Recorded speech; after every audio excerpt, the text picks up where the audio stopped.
বলছেন বিসমিল্লাহির রহমানির রহিম ইন্না ইলাইনা ইয়াবাহুম সুম্মা ইন্না আলাইনা হিসাবাহুম। আল্লাহ বলে বান্দা তোমাকে আমার কাছে আসতে হবে, তোমাকে আমার কাছে আসতে হবে। সুম্মা ইন্না ইলাইনা ইয়াবাহুম, শুধু আসতে নয় তোদেরকে আমাকে হিসাব দিতেই হবে। আল্লাহ বলছেন আপনি তাহলে 50 টাকা পাইবেন, আপনি বলছেন আব্দুর রহমান পয়সা দাও 50 টাকা পাবো। আব্দুর রহমান বলছেন না পয়সা নেই পাবো, বলছেন না তোমাকে দিতেই হবে, তোমাকে দিতেই হবে। তো তার মানে যে দিতে হবে কোনো বাঁচা উপায় নাই, ওকে দিতেই হবে। আর দ্বিতীয় হাদিস দেখেন আল্লাহ রাসূল সাল্লাল্লাহু আলাইহি ওয়াসাল্লাম বলেছেন, হাদিসটা রাবি হলো হযরত আবু হুরায়রা রাদিয়াল্লাহু তাআলা কি বলছেন, وعن أبي هريرة رضي الله تعالى عنه عن النبي صلى الله عليه وسلم قال سبعة يظلهم الله في ظله يوم لا ظل إلا ظله।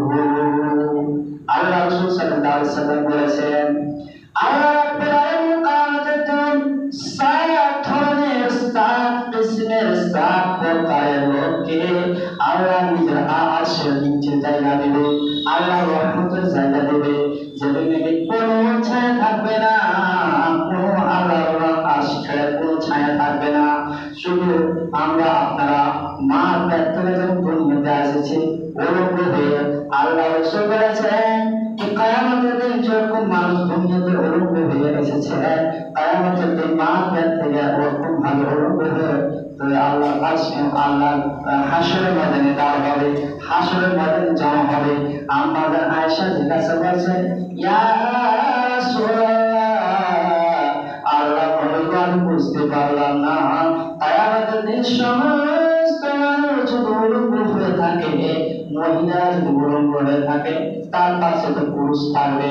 আল্লাহ বলেন আয়েশা কিয়ামতের দিন মানুষ কেউ কার দিকে তাকাবে না রে, সেদিন মানুষ শুধু নাফসি নাফসি বলবে, শুধু নাফসি নাফসি বলবে, কেননা মানুষ নিজের পাপের কারণে কেউ কার দিকে তাকাবে না। তারপর আল্লাহ রাসূল সাল্লাল্লাহু আলাইহি ওয়াসাল্লাম কি বলছেন, সালাতুন ইউযিল্লুহুমুল্লাহু ফি জিল্লিহি ইয়াওমা লা জিল্লা ইল্লা জিল্লুহু আশ-শাবুন নাশা ফি ইবাদাতি রাব্বিহি। এই হাদিসটা আল্লাহ রাসূল বলেছেন আশ-শাবু নাশা ফি ইবাদাতি রাব্বিহি। আল্লাহ রাসূল সাল্লাল্লাহু আলাইহি ওয়াসাল্লাম বলেছেন যারা নিজের জওয়ানি কালটাকে আল্লাহর ইবাদতে কাটিয়েছে আল্লাহ তাআলা তাকে কিয়ামতের দিন আরশের নিচে জায়গা দিবেন। এক নম্বর, এটা হলো তিরমিজি শরীফের হাদিস, আল্লাহ রাসূল সাল্লাল্লাহু আলাইহি ওয়াসাল্লাম বলেছেন। হাদিসটা হলো 660 নম্বর হাদিস আছে। তারপরে দ্বিতীয় নম্বর নবী বলেছেন আল ইমামুল আদিল। দ্বিতীয় নম্বর হলো ইমাম। ইমাম বলতে গেলে মসজিদের ইমাম নয় মুসলমান, ইমাম বলতে গেলে মসজিদের খতিব সাহেব নয়, ইমাম বলতে গেলে কাকে ইমাম বলেছেন আল্লাহ রাসূল। আল্লাহ রাসূল বলেছেন ইমাম কাকে, ইমাম বলেছেন গ্রামের হলো মিম্বার, গ্রামের হলো মুখিয়া, গ্রামের হলো মহল, গ্রামের হলো সরপঞ্চ।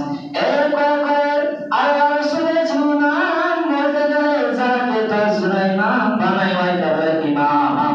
ওই ইমামকে আল্লাহ কথা মতন তারা যদি দুর্নীতি ফয়সালা করে থাকে আল্লাহ রাসূল বলেছেন সেদিন তুমি আল্লাহর আরশের নিচে জায়গা পাবে, যেদিন নাকি কোনো ছায়া থাকবে না, কোনো ছায়া থাকবে না, সেদিন কোনো ছায়া কোনো পালাবার জায়গা থাকবে না। সেদিন আল্লাহ রাব্বুল আলামিন তাকে আল ইমামুল আদিল, তাকে ইমামকে ওই জায়গাতে ডাক পাবে নরের মুখিয়া সরপঞ্চ, এবার মুখিয়া প্রধান এমএলএ যত আছে তারা যদি নিজের আল্লাহ নবীর তরিকামত জীবন যাপন করতে থাকে, শুধু তা নয় কোরআন হাদিসের মোতাবেক তারা যদি আমল করে ইনসাফ ফয়সালা করে থাকে আল্লাহ রাব্বুল আলামিন বলছেন সেদিন তোমার কোনো চিন্তা করার জরুরত নাই, তোমার চিন্তা সেদিন আল্লাহ রাব্বুল আলামিন তোমাকে আরশের নিচে জায়গা দেবে। 2 নম্বর।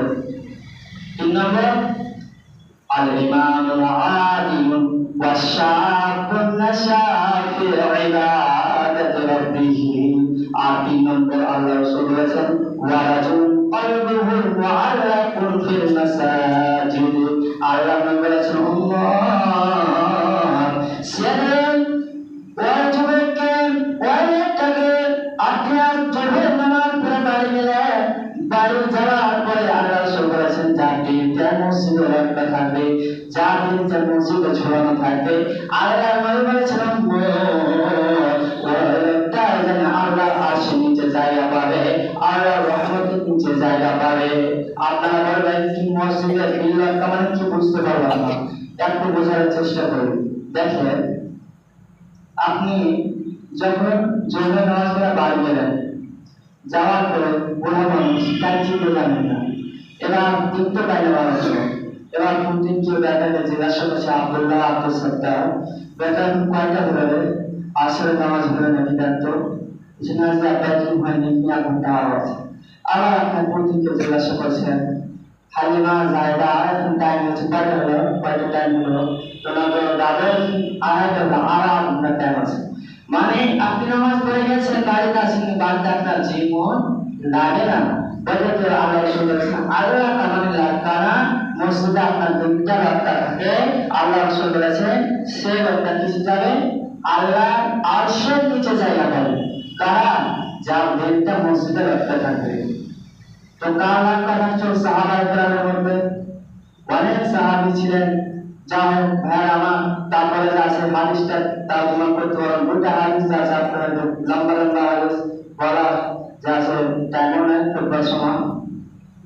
আর আল্লাহ রাসূল বলেছেন যারা যুবক, যারা আপনার কাছে খুব সুন্দর লাগে ডাকছে জেনা করা যাবে, কিন্তু বলছে না আমি এমনি আখাফুল্লাহ, আমি আল্লাহকে ভয় করছি। আল্লাহ বলছেন ওই লোকটা আল্লাহ আরশের নিচে জায়গা পাবে। জি, তো ভাইরা আমার, আপনার জীবনটা আল্লাহ দিয়েছেন 1 মিনিটের হিসাব নেবেন। আর আপনার সামনে হাদিস পড়া কে আল্লাহ রাব্বুল আলামিন মালের ব্যাপারে জিজ্ঞাসা করবেন, মাল টাকা কেমন করে কামাইছিলেন আর কোন জায়গায় খরচ করেছিলেন। তো ভাই এই হাদিসটা ভালো করতে হবে বলুন।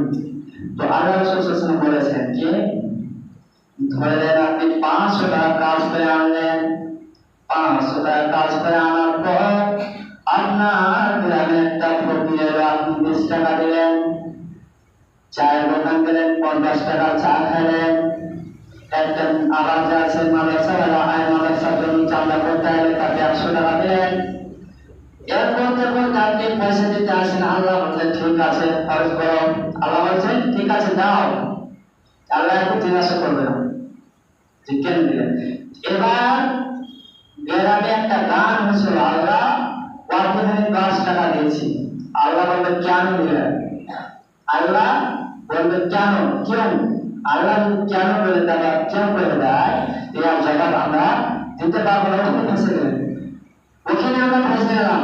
তাই মাল যে আমরা কামাচ্ছি কোন জায়গায় খরচ করতে হবে মুসলমান কোনো চিন্তাই নেই, আর কোন জায়গা থেকে কাম পয়সাটা জড়ো করছি এটা আমরা তার পয়সাটা ধ্যান দিই না, যে পয়সাটা আসছে কোন জায়গা থেকে আর আমরা লাগাতে হবে কোন জায়গা থেকে।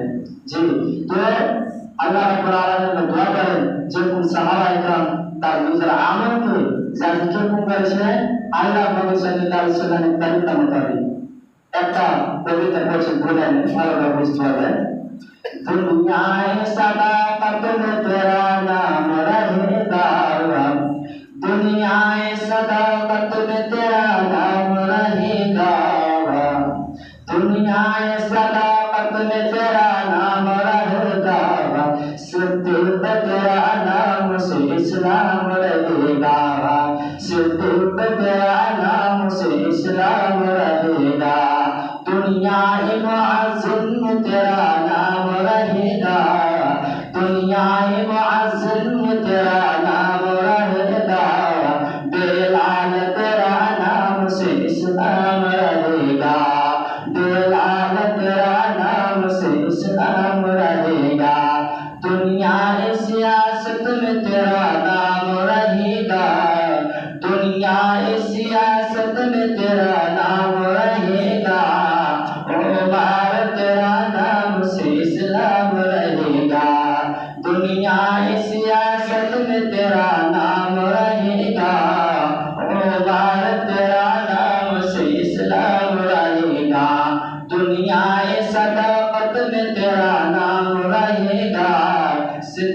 तेरा नाम से इस्लाम रहेगा। ये की बुझते पारेন सिद्दीक, उमर, उस्मान, यार नामे इस्लाम আছে কি না ভাই বলেন?